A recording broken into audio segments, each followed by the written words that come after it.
des fidèles l'ayant rejoint. La nouvelle s'étant vite répandue, la deuxième nuit, un groupe plus nombreux était venu faire le qiyam avec lui.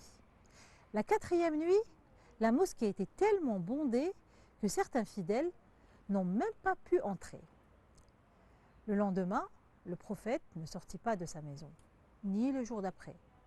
L'explication vint un jour après la prière de l'aube. Le prophète sallallahu alayhi wa sallam s'est adressé à la communauté et a dit « Je n'ignorais pas votre présence, mais je craignais que cette prière ne devienne obligatoire pour vous et que vous ne puissiez pas la supporter. » Cette prière surérogatoire est connue aujourd'hui sous le nom de Tarawih.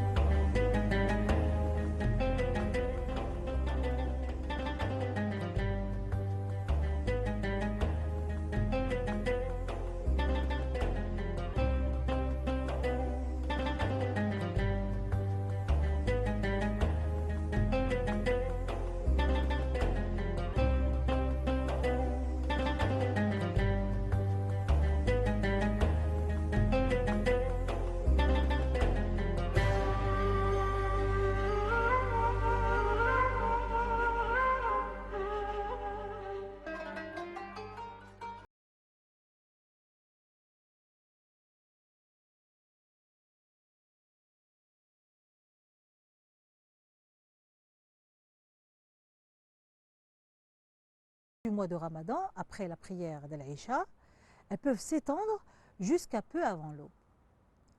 Tarawih est le pluriel de tarwiha, qui signifie pause ou moment de repos. Dans les premiers temps de l'islam, les fidèles prolongeaient leur prière de nuit en récitant de longues portions du Coran. Après chaque série de raka'at, ils faisaient une pause marquée par un tour de la Kaaba. C'est cette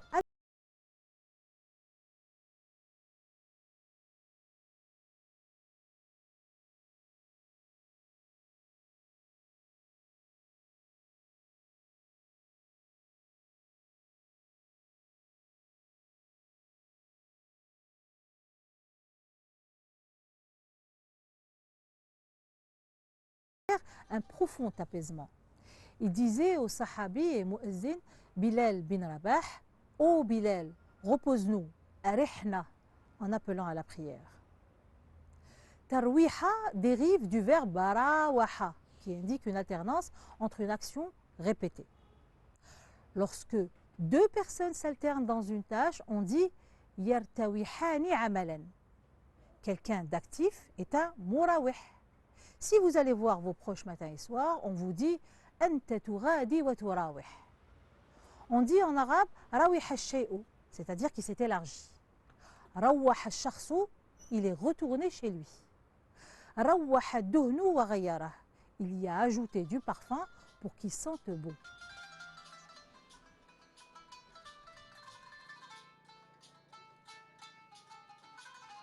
Il y a également al-rihu, cet air en mouvement que nous connaissons tous.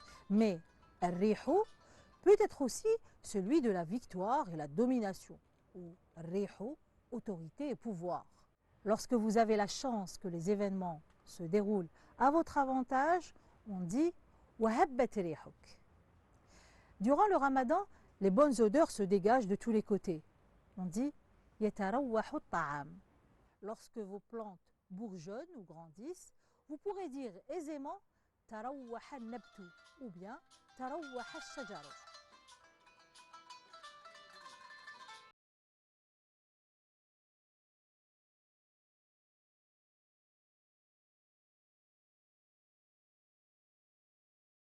Et ne désespérez pas de la miséricorde d'Allah.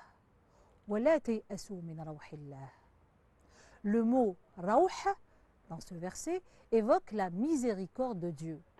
Les fidèles se sont consolés et soulagés à la lecture de ce verset. On dit ar-ruh en parlant de l'âme. Et lorsqu'on veut évoquer l'état ou l'atmosphère psychologique qui influence la qualité de l'effort collectif, on dit ar-ruhul ma'nawiyya.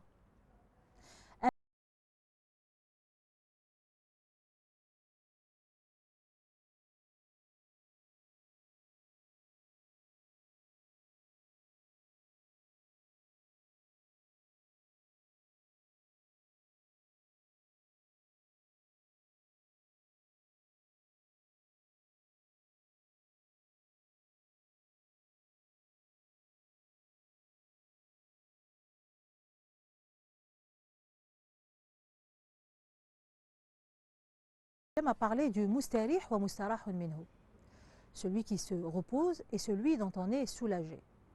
Ses compagnons lui demandèrent, mais qu'est-ce que le mustarih et le mustarahun minhu? Et le prophète sallallahu alayhi wa sallam de répondre, le croyant se repose des fatigues et des épreuves de ce monde lorsqu'il meurt, tandis que le mécréant, c'est bien les gens, la terre, les arbres et les animaux qui sont soulagés de sa disparition. Salam alaikum wa rahmatullahi ta'ala wa barakatuh.